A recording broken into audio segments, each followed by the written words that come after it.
Welcome to Season 2 of the To Health With That podcast, where we break up big health topics into small bites.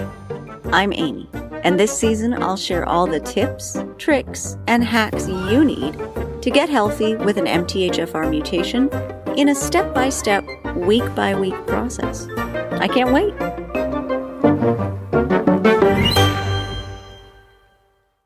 This week, let's talk about food cravings, because it seems like an apt time. So you've done the big scary thing and taken folic acid out of your diet.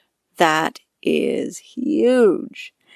Now you're in the scattered and strange landscape of the food that's left over. I can't speak for everyone, of course, but for me, this was a Martian landscape. When I eliminated wheat, it wasn't because of the folic acid. It was, in actual fact, because I was testing it out to see if I had a food sensitivity. About 3 years later, after I had done that, I discovered my own MTHFR mutation, and the whole thing clicked in a giant aha moment, but I digress. I took out all the wheat-based foods, which, upon reflection, was about 80% of the actual food I ate. Let's face it, I had a little wheat problem. I lived for a good crusty bread dipped in olive oil with a little salt, pepper, lemon zest. My God, it still makes my mouth water. When I wasn't eating that, I loved my pasta, tabbouleh, barley soup. I used to make a sprouted grain and nut mixture for breakfast that was basically a base of wheat and oats. Losing most of my food was not pretty. The first 3 days, all I could think about was bread. Not the absurd cardboard-based product they passed off as gluten-free bread at that time, but real, crusty, fragrant, lovely, chewy bread. At this time, I had a brick-and-mortar practice and was running a wellness center, and I'm pretty sure that all of my patients in those 3 days heard me wax poetic about bread. My office manager, who was on a diet at that time, had to politely ask me to shut up about the bread for a minute. On day 3, I remember I sat in the parking lot of a Whole Foods and had to give myself a stern talking to prevent the purchase of a seduction loaf, which was one of my favorites at the time. It was a bit sad. Mysteriously, on day 4, I woke up entirely indifferent to bread, like all of a sudden I just didn't care. It was literally like a switch flipped. And if you're listening to this and nodding sagely, then you know about this switch. Perhaps this switch even flipped for you. It turns out this switch is a really great signal from your body, and if you experienced it, then you've just learned something incredibly valuable. So let's talk about the craving switch for a minute.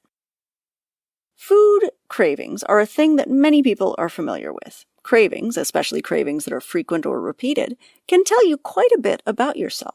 They could be one of several things: a nutritional deficiency, an emotional hole to be filled, or a food sensitivity. Let's take a look. So nutritional deficiency cravings arise generally because your body is looking for a nutrient that's found in a particular type of food. It could be a beneficial fat, a mineral, or a vitamin. Bear in mind that macronutrient cravings, if you've been hungry, calorie deprived, or on an intense workout pregnant, or if you're pregnant or nursing, are a different thing. I'm not talking about a marathoner craving a plate of pasta after a race or a pregnant mama's pickles and ice cream. Those are somewhat exceptional situations. I am talking about normal situation cravings. The hallmarks of these nutritional deficiency cravings are that the food you're craving actually has some nutrition in it. Hint, it isn't a snack cake, any kind of candy, or found at the top, middle, or bottom of a bag of chips. The food craving usually seems a bit random, like, why do I suddenly need oysters type random. It can also be, why do I always need oysters? It may be several different foods that seem unrelated, like, if you can't have oysters, then it's going to have to be pumpkin seeds. These types of cravings are surprisingly common and strangely overlooked. It's a lot easier to ignore the cravings for oysters or pumpkin seeds or spinach or whatever it may be than it is to ignore the craving for chips. Sad, but true. Unfortunately, this one is actually pointing to a nutritional deficiency. Sometimes it takes a bit of work to find it, like, why oysters? But with the help from your nutritionist friend on Instagram or from the expert internet gremlins at Google, you can figure out what might be provided from that food or group of foods that you're craving.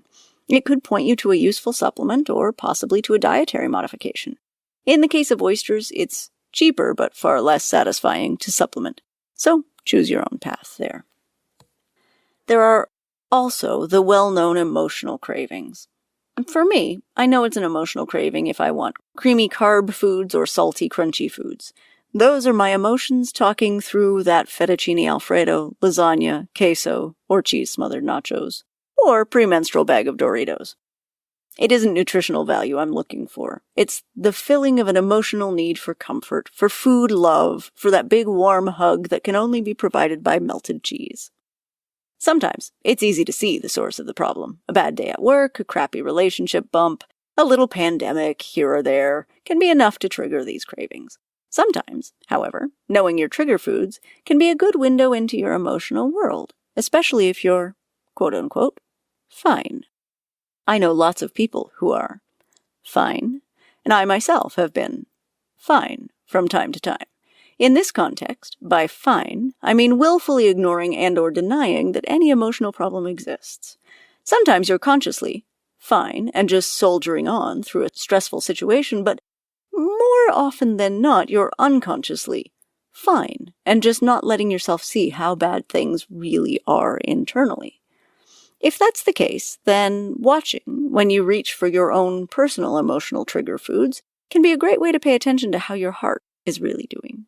This also gives you a good opportunity to either indulge in your emotional craving, knowing that you're doing it as a gift to your soul self, or to maybe choose a different way to explore and liberate some of the emotions that need a bit of extra care. Finally, we circle back to my wheat cravings and talk about the cravings generated by food sensitivities. Interestingly, 3 of the big 4 food sensitivities have something called an exorphin in them. This is basically a food-derived substance that acts on opioid receptors in the gut and brain. Now, you heard me correctly. Opioid receptors. Just like the ones that react to morphine or, let's say, heroin. The same opioids of the much-talked-about opioid epidemic. These exorphins have been shown in research to exert influence over such major neurological functions as pain perception, emotion, and memory, also gut-related functions like motility, hormone release, appetite, and local immunity.